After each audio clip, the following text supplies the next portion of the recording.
Hey everyone, welcome back. Icon here. Thanks so much for checking out another episode of Esports Analysis. In today's video, I wanted to take a closer look at this Minnesota versus Chicago matchup. So this is a matchup that Chicago went on to win 3-1, but they started off really poorly. And actually, this was one of their strongest maps in London. And then when we got to Atlanta, they struggled on this quite a bit. So with that, one thing that I do want to point out as we actually go ahead and hop into the analysis here is that I want to point out just how much resources Chicago is putting into Hill 1 versus how many resources they're putting into trying to flip spawns for P2. So there is a mini map in the bottom left hand corner of your screen that occasionally I will go ahead and draw on so I can point out to you guys what exactly is happening. But right now, I'm just going to pause this for just a second, and if you look, you can see that consistently there are 3 arrows going over towards P1, and then there are multiple arrows trying to flip for spawns for P2.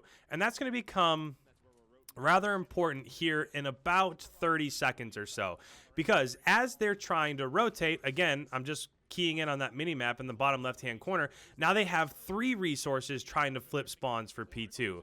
And for me personally, if you're the team that doesn't get the advantageous spawn to start this map, you really do have to do everything you can possibly do to get that time inside of P1, because if you're not getting that time inside of P1 and you fail at flipping spawns, now all of a sudden you're not going to be down by 30 or 40 points when it rotates to P3. You could be down by 70, 80, 90 points.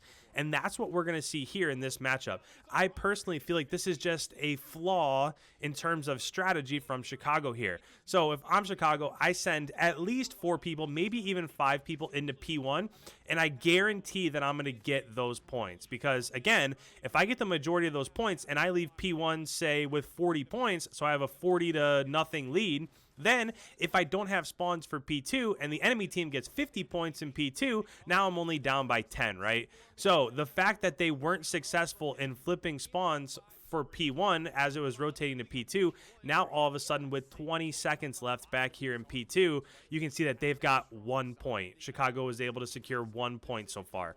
And in terms of a big tournament like this where Minnesota was playing out of their minds, right? They played really good this weekend. It took a reverse sweep from FaZe for FaZe to even get to where they were in that bracket final. So Minnesota's a team that definitely showed up, definitely came to play.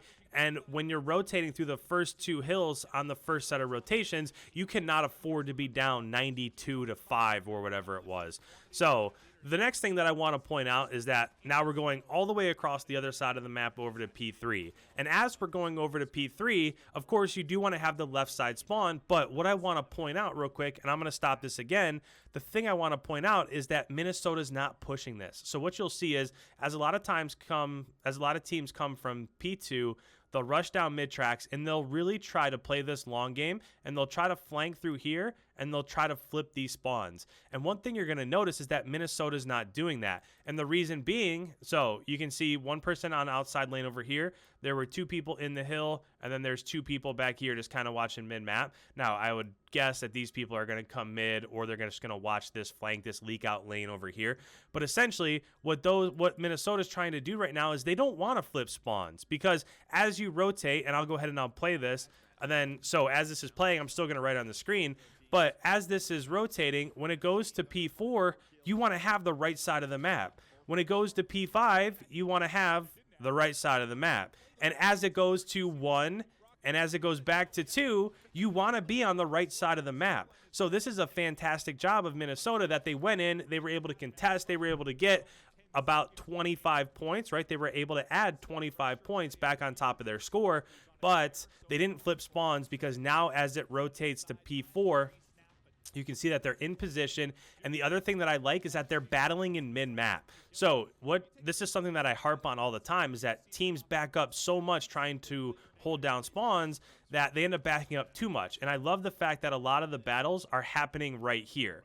So a lot of teams will just back up, and then essentially if you lose 1 team gun battle, most of the time you're going to end up giving up spawns, and that's not what's happening right here. So they were able to back up. Now I will say Envoy did a really nice job of pinching there. He just wasn't able to hold it in the backside of P4. That's why I was contested from the back there for a moment. But Envoy did end up going down, and now you can see that Chicago again is spawning over towards P1. Minnesota is spawning over towards P2, and then as this is about to rotate back to P5, they have the location that you want to be in again. So Minnesota was still able to hold down the positive spawns that you want to have moving forward.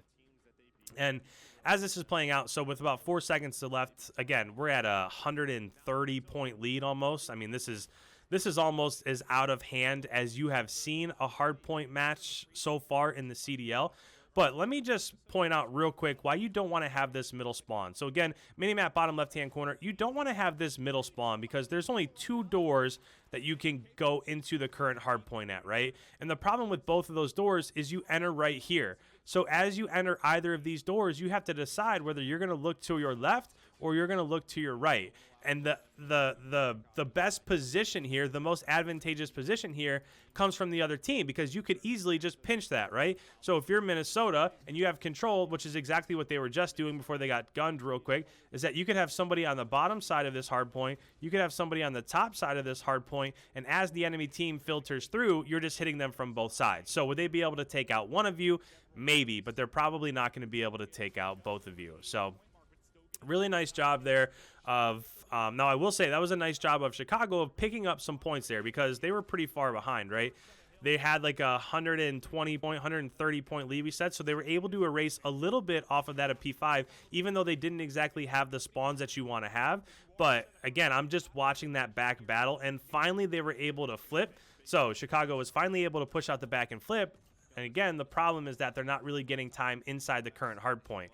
So just let me show you real quick. So Chicago was able to flip, so they were able to push through mid-map. There were 3 people that pushed through mid-map, and the problem is that all of them hit the pinch here. So all of them tried to get back into P1 to pinch. And as soon as that happened, Minnesota rotated out. So now Minnesota came in from behind them. And then now when Minnesota's coming up off of spawns, they're getting the back spawn again. So somebody, and I know that Chicago's probably really concerned with what was happening inside the hill, but somebody from Chicago had to hold down that back spawn because even though they were able to flip for just a moment, they weren't able to hold that down. So now again, we're in the same position where Minnesota's getting the majority of the time in P1 there, and then Minnesota is set up for P2, and Chicago's not in either of those scenarios. So this has just been all around, and it's been a bad map for Chicago, but it's been played bad strategically also. They're just never in position to be where you need to be.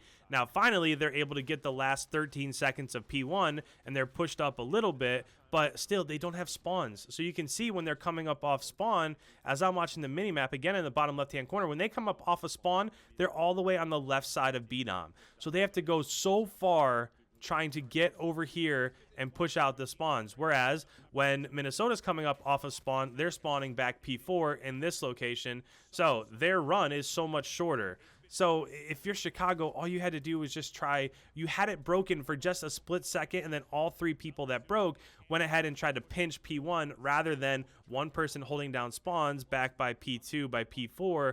And then now we're in the scenario that we're in. So there's 30 seconds left. You can see that it's 212 to 95. In terms of the actual slaying department, yes, Minnesota is slaying out, but they're getting all of these points. Look at the rotations here. So finally they push forward. Now this is going to be another mistake. Is this worth the next 13 points? Because look at what Chicago just did.